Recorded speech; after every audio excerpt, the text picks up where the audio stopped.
Hello everyone. मेरा नाम है दिव्य त्रिपाठी। आईक्यू सेंटर में आपका स्वागत है। आज जो हम लोग का टॉपिक है वो हमारे एटमॉस्फेयर से रिलेटेड है, जो कि है कोल्ड वेव्स। हम लोग देख रहे हैं कि जो हमारा भारत है उसके उत्तरी भाग में और उत्तरी पश्चिमी भाग में, यानी कि नॉर्थ साइड में और नॉर्थ वेस्ट साइड में बहुत ज़्यादा ठंडक पड़ रही है, जिसके लिए यूज़ किया जा रहा है जो वर्ड वो है कोल्ड वेव्स। कोल्ड वेव्स जो है यानी शीतलहर जो है उसको कंटिन्यू आप देख रहे होंगे न्यूज़ में यूज़ किया जा रहा है। तो उसके बारे में आज हम जानेंगे कि इस टाइम पे शीतलहर कहाँ-कहाँ पे है और शीतलहर वर्ड का क्या मतलब है और क्या-क्या इसका कारण है कि शीतलहर कोल्ड वेव हर जगह पे फैली हुई है। तो चलिए शुरू करते हैं। ये न्यूज़ में क्यों है इसकी बात करते हैं। तो बताया जा रहा है Delhi and other parts of north west India have been reeling under a cold waves since the beginning of 2023। Delhi और जो उत्तर पश्चिम भारत है उसके कई सारे हिस्से 2023 के शुरुआत से ही ये शीतलहर के चपेट में है। The lowest minimum temperature recorded this month was 1.9 degree Celsius on January 8th, the second lowest minimum temperature in January in 15 years. अगर देखा जाए 15 साल में से जो ये टेम्परेचर है 1.9 डिग्री सेल्सियस, ये दूसरा सबसे कम टेम्परेचर है। ये नॉर्थ वेस्ट इंडिया या फिर नॉर्थ इंडिया में तो सबसे कम टेम्परेचर बताया जा रहा है, जो कि है 1.9 डिग्री सेल्सियस सेकंड नंबर पे।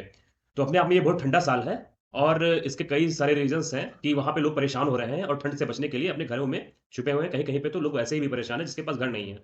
तो ये अपने आप में बहुत इंपॉर्टेंट हो जाता है कि ठंडी क्यों आखिर में इतनी बढ़ती है। Fog and low cloud coverage brought severe cold day condition to the region when temperatures remained below normal over part of Delhi, Punjab, Haryana, Chandigarh, Himachal Pradesh, Rajasthan, Uttar Pradesh and Madhya Pradesh. Delhi, Punjab, Haryana, Chandigarh, Himachal Pradesh, Rajasthan, Uttar Pradesh और मध्य प्रदेश के कुछ हिस्सों में तापमान सामान्य से नीचे रहने के कारण कोहरे और कम बादल छाए रहने से क्षेत्र में भीषण ठंड के दिन आ गए हैं। अब देखते हैं कि इसके कौन-कौन से कारण हैं कि क्यों इतना ठंड पड़ रही है। तो उसमें सबसे पहला है लार्ज स्केल ऑफ फॉग।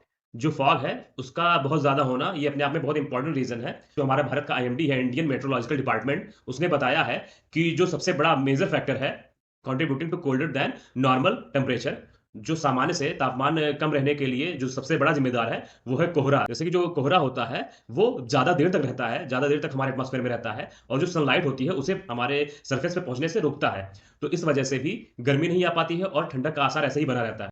जब भी सनरेज़ आते हैं, आपको मैं एक बार एक्सप्लेन करके बता दूँ। जैसे ये सूरज है, जब ये और ये मान लीजिए कि हमारा सरफेस है, धरती है।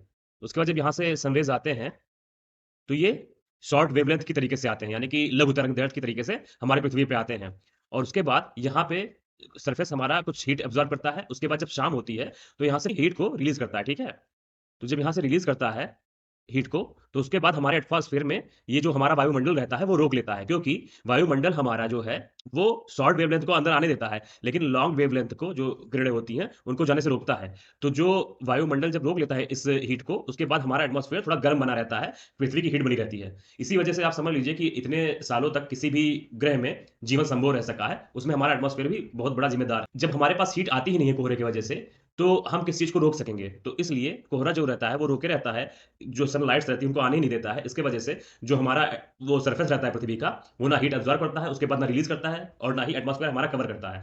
तो कुल मिला के ठंडी होने का रीज़न ये बहुत महत्वपूर्ण बताया जा रहा है। उसके बाद फॉगी नाइट की बात करें, यानी धूमिल रातें। फॉगी और cloudy nights are usually associated with warmer nights. जैसा कि मैंने आपको बताया कि जो आपकी फॉगी और क्लाउडी नाइट्स होती हैं, वो नॉर्मली देखा जाए तो वो गर्म के लिए होती हैं। मतलब कि उसके वजह से गर्मी बहुत ज़्यादा होती है। आप देखते होंगे जब गर्मी के मौसम रहते हैं, तो वहाँ पे जब बादल रहते हैं और बारिश नहीं होती है, तो उमस भरा बहुत मौसम रहता है। क्योंकि जो अर्थ रेडिएशन रिलीज़ करती है हमारे सरफेस से, उसके बाद बादल उनको रोक लेते हैं, उसकी वजह से उमस बढ़ती चली जाती है और गर्मी हो जाती है। लेकिन अगर फॉग रहे, जैसा कि मैंने बताया, जब फॉग रहेगा तब सनलाइट आ ही नहीं पाएगी और कंटिन्यू 2-3 दिन तक ऐसे ही स्थिति बनी रहे, तो ये ठंडी बढ़ाने के लिए काम करता है। क्योंकि जब आपकी सनलाइट आएगी ही नहीं, तो उसके बाद वो सरफेस पे एब्ज़ॉर्ब नहीं करेगी, उसके बाद रिलीज़ भी नहीं करेगी। तो कंटिन्यू 2-3 दिन तक रहेगा, तो आपके बादल भी रहेंगे, तो भी कोई फ़ायदा नहीं है उनसे कि आपकी हीट को कवर कर सकें।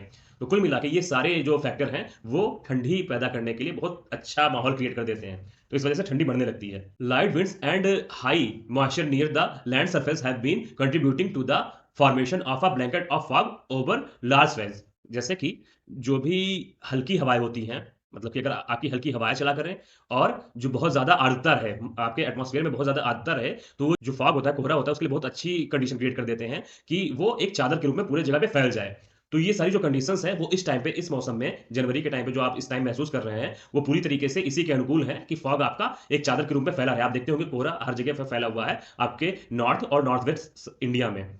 तो ये भी रीज़न है एक। और उसके बाद पछुआ हवाओं की बात करें, जो पछुआ हवाएँ चलती हैं, वो भी इसके लिए बहुत महत्वपूर्ण होती हैं कि शीतकाल में जो शीतलहर होती है, उसके लिए, उसको डेवलप करने के लिए।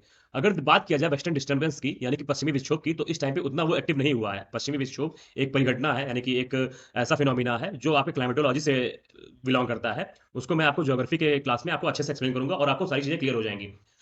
तो उसके बाद जो वेस्टर्न डिस्टर्बेंस है, वो भी अभी उतना एक्टिव नहीं है, लेकिन जो आपकी पछुआ हवाएँ हैं, वो कंटिन्यू ठंडी हवाओं को हमारे भारत देश में ला रही हैं, ठीक है? और अगर इन पछुआ हवाओं की स्पीड की बात करें, तो वो है 5 से 10 किलोमीटर प्रति घंटे की स्पीड से। ये जो हवाएँ चल रही है वेस्टर्लीज़ और नॉर्थ वेस्टर्लीज़, ये सारी जो हवाएँ हैं, वो हमारे यहाँ के तापमान को कम कर रही हैं। उसके बाद बात करते हैं कि क्या है cold wave? A cold wave is a rapid fall in temperature within 24 hours to a level requiring substantially increased protection to agriculture, industry, commerce and social activities. अगर हम बात करें शीतलहर की, तो 24 घंटे के अंदर इतना कम तापमान हो जाता है, जिसके वजह से हमारे एग्रीकल्चर यानी कृषि प्रोडक्ट जो है, और इंडस्ट्री है, और कॉमर्स है, और सोशल एक्टिविटीज है, सारी चीजों को वो बहुत ज्यादा अफेक्ट करता है।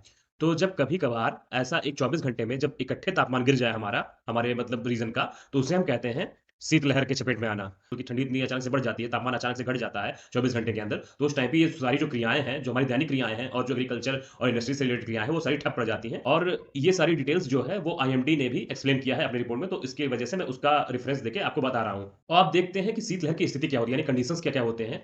For the plains, a cold wave is declared when the minimum temperature is 10 degrees Celsius or below and is 4.5 degrees Celsius less than normal for 2 consecutive days. मैदानी इलाकों में शीतलहर की घोषणा तब की जाती है जब न्यूनतम तापमान 10 डिग्री सेल्सियस या उससे कम हो जाता है और लगातार 2 दिनों का सामान्य तापमान 4.5 डिग्री सेल्सियस से कम रहता है। A severe cold day is when the maximum temperature is at least 6.5 notches below normal. एक गंभीर ठंडा दिन वह होता है जब अधिकतम तापमान सामान्य से कम 6.5 डिग्री सेल्सियस कम होता है। For coastal stations the threshold value of minimum temperature of 10 degree Celsius is rarely reached. जो भी आपके तटीय स्टेशन होते हैं, यानी जो तटीय क्षेत्र होते हैं, वहां पे शायद ही कभी कभार 10 डिग्री सेल्सियस से आपका तापमान कम होता है, क्योंकि वहां पे नॉर्मली एक एवरेज टेम्परेचर बना रहता है, वहां पे कभी इतनी ठंडक नहीं आती है। और कभी कभार ऐसा होता है कि जब वहां पे नॉर्मल टेम्परेचर से कम थोड़ा सा भी टेम्परेचर होता है, तो वहां के लोगों को थोड़ा प्रॉब्लम महसूस करनी पड़ती है, क्योंकि कभी उनको जल्दी महसूस नहीं होता है ठंडक। और जब भी ऐसा कभी होता है कि न्यूनतम तापमान से उनका टेम्परेचर कम होता है, तो उन्हें विंड चिल फैक्टर की वजह से असुविधा महसूस होती है। और अगर विंड चिल फैक्टर की बात करें, तो ये होता है a measure of the cooling effect on the wind on the temperature of the air. Wind chill factor हवा के तापमान पर हवा के शीतलन का प्रभाव होता है।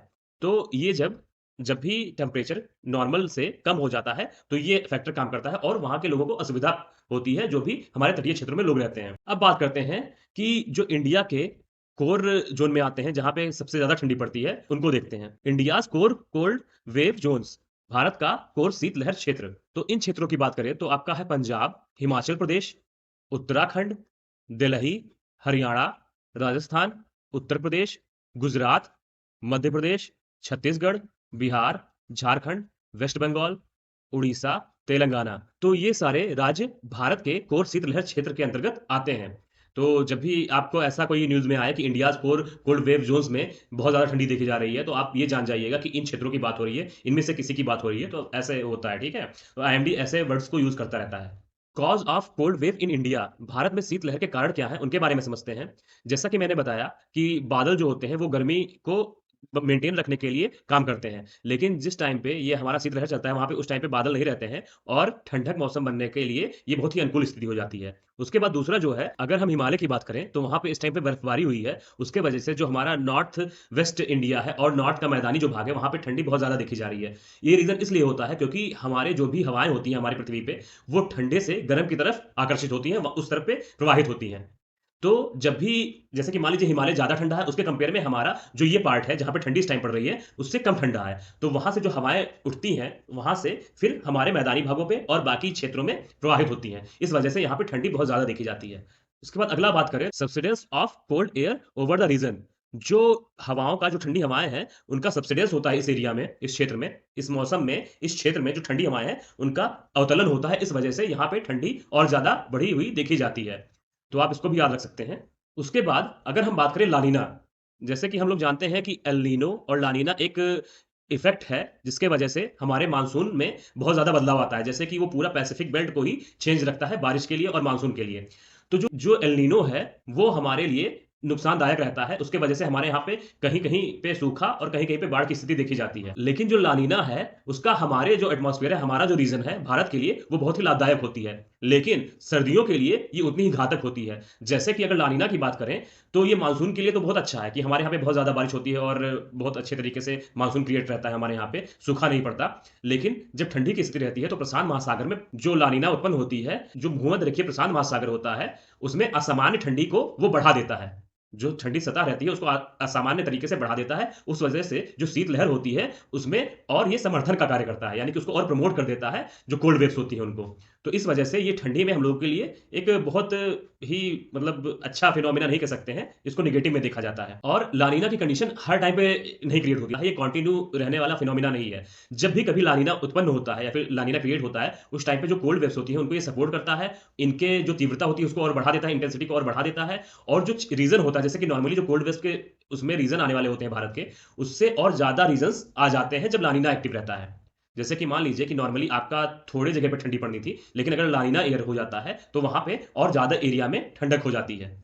तो इस तरीके से इसको समझ सकते हैं। और लानिना और एल नीनो के बारे में मैं आपको क्लाइमेटोलॉजी में अच्छे तरीके से पढ़ाऊंगा, वो ज्योग्राफी क्लासेस में मैं कवर कर रहा हूँ धीरे धीरे। उसके बाद अगर वेस्टर्न डिस्टर्बेंस की बात करें, जैसे कि हम लोगों ने देखा कि वेस्टर्न डिस्टर्बेंस इस टाइम पे मतलब पूरी तरीके से डेवलप्ड नहीं है, लेकिन वेस्टर्न डिस्टर्बेंस को समझना बहुत ज़रूरी है। अगर वेस्टर्न डिस्टर्बेंस की बात करें, तो जो हमारा मेडिटेरेनियन क्षेत्र होता है, यानी भूमध्य सागर के बारे में आप जानते होंगे। वर्ल्ड मैप में अगर मैं आपको बताऊँ, मैं आपको एक मैप बना के दिखाता हूँ।